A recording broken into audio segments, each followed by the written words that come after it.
very well. President Trump is as kind and compassionate a man as I've ever met in my lifetime.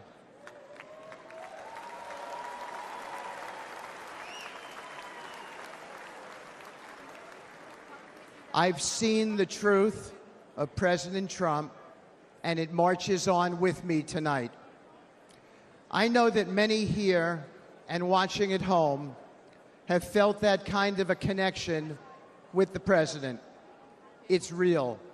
I have never seen him refuse a question from somebody, decline a photo, or ignore someone's story or concerns.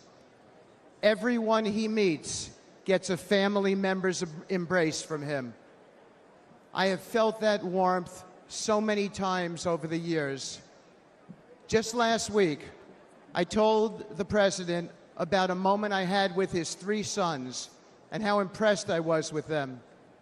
He looked at me with a wistful smile, blowing a kiss, and it was a special moment between us as fathers. When my dad fell gravely ill, President Trump didn't just send a note. He didn't just offer words of comfort. He showed up as he always does. He was there, treating my parents with kindness and respect.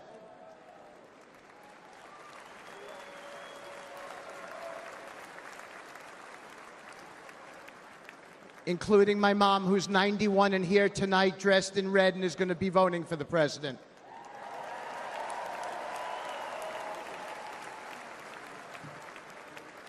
Many Americans have only witnessed his leadership on TV, but I have seen his humanity in the quiet moments, away from the spotlight, in hospital rooms he didn't have to be in, where his presence brought real solace in a dark hour for my family and many other families. That's who he is. When times are really tough, when he's got everything to lose and nothing to gain, Donald Trump shows up and he's there for you. Thank you.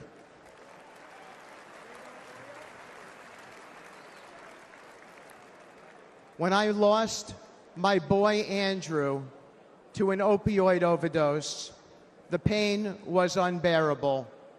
But as usual, Donald Trump showed up. After he became the President Trump, even amid all the responsibilities of his office, he reached out and invited me to speak about Andrew at a conference on opioids hosted by the First Lady, providing a platform to honor my son's memory.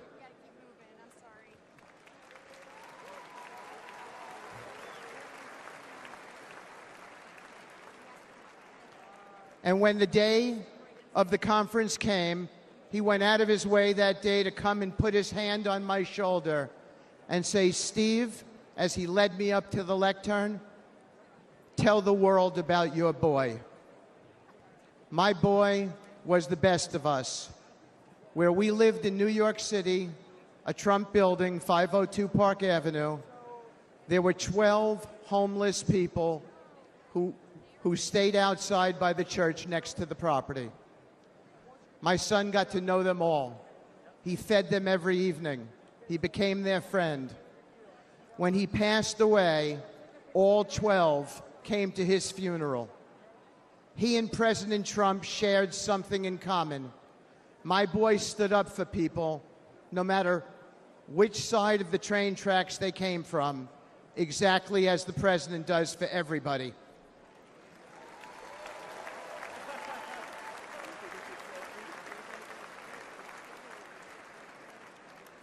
Standing here today, I still feel my boy's hand on my shoulder. After Andrew passed away, I found myself clinging to my son's memory, even his things. His college ID is in my pocket right now. I wear his ring since he died. And I came today with his watch on. I kept his guitar too, and thought I would keep that guitar forever. But I gave it to my dear friend, Andrew's friend, and fellow music lover, Donald Trump.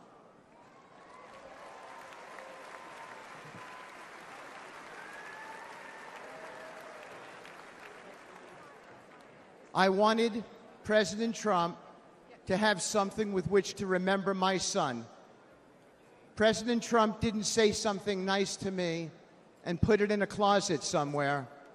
He put it right out front at his Trump International West Palm Beach property, where he and I both see it whenever we walk in and play, and where everyone who walks into that beautiful building sees it as well as an acknowledgement to my boy, a sacred tribute to a true friend who's gone, and a cause that remains, opioid abuse.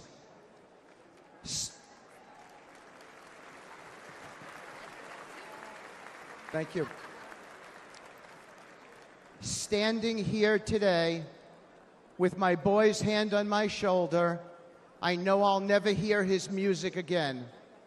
His mom and I can only hear the chords of memory now, and we will always hear them. But I know my dear friend, President Trump, hears them too. You don't see this man's reverence, his steady loyalty, his true empathy in the TV coverage. But this is the truth about President Trump, the man I have come to know and admire and love, a man whose truth is marching on.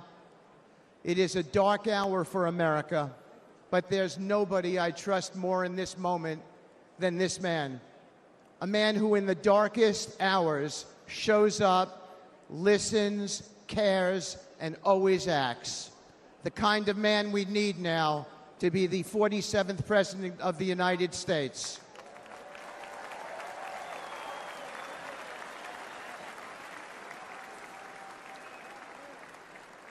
Thank you. May God bless you all. May God bless President Trump and his extraordinary wife and his wonderful family.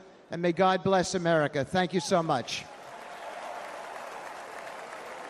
From the very first day that we take back the White House from crooked Joe Biden, the worst president in the history of our country, I believe that we're going to have 4 of the greatest years in the history of our country. I will, once and for all, secure our elections. We're going to go to paper ballots. We're going to have same-day voting, voter ID. We're going to do it properly. We're going to have good, secure, beautiful elections. We never want what happened in 2020 to happen again. But until then, Republicans must win, and we must use every appropriate tool available to beat the Democrats. They are destroying our country. Whether you vote early, absentee, by mail, or in person, we are going to protect the vote. That's the most important thing we have to do, is protect the vote. Keep your eyes open, because these people want to cheat, and they do cheat, and frankly, it's the only thing they do well. We will make sure your ballot is secure and your voice is heard. Many Republicans like to vote on Election Day, and we must swamp the radical Democrats with massive turnout on Tuesday, November 5th. The way you win is to swamp them. If we swamp them, they can't cheat. It just doesn't work out.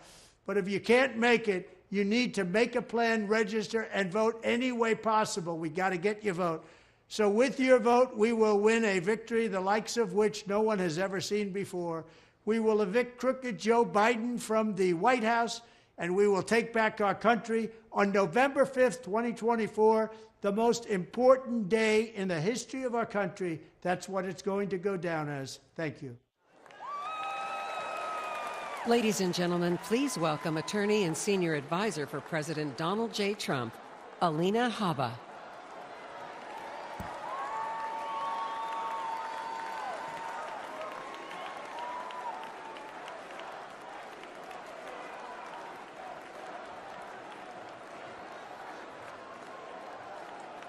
Good evening, America.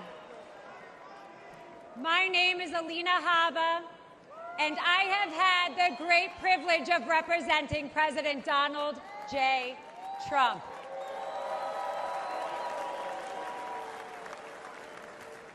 Now, I know you're all used to hearing me shouting outside a courthouse, but tonight, I want to take you behind the law and behind the headlines and share with you a side of President Trump that reveals his character, his kindness, and his commitment to saving this great country.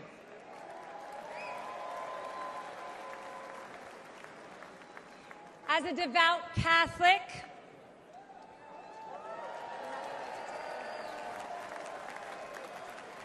a proud first-generation Arab-American woman, and a feisty Jersey girl who is fed up with far-left corruption in Washington, President Trump championed my journey, empowering me to be who I became today. His unwavering support not only shaped my career, but has inspired other young women with big dreams. President Trump loves this country. He does. And he lifts up those around him. To my children, Luke, Chloe, and Parker, he's the man with one heck of a golf swing that lets them ride in a golf cart with some of the world's most famous golfers so they feel included in mom's job. And by the way, he can kick some of those guys' butts. Ken. To my husband, whose family members have survived the Holocaust, he is a champion of the Jewish faith. To my Iraqi parents, he is a mentor to their daughter. But to me, he is my friend.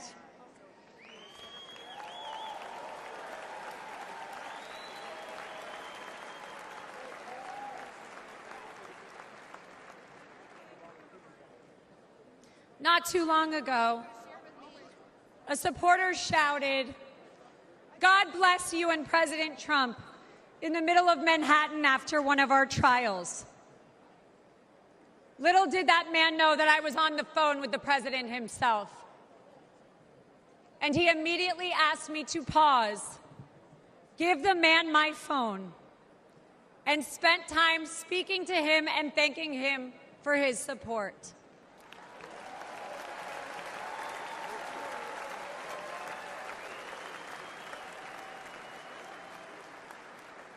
Despite the lawfare and the politics, President Trump loves the American people and he loves this country.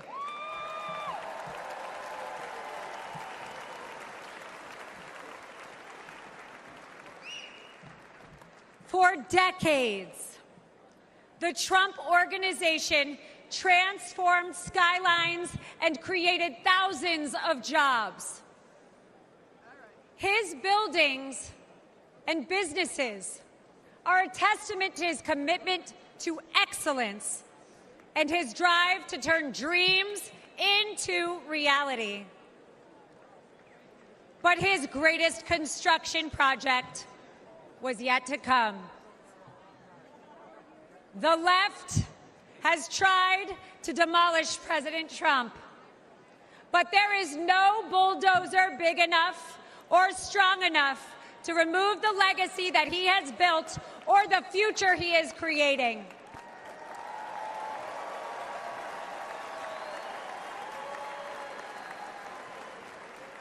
As the 45th President of the United States, Donald Trump built a legacy of putting America first.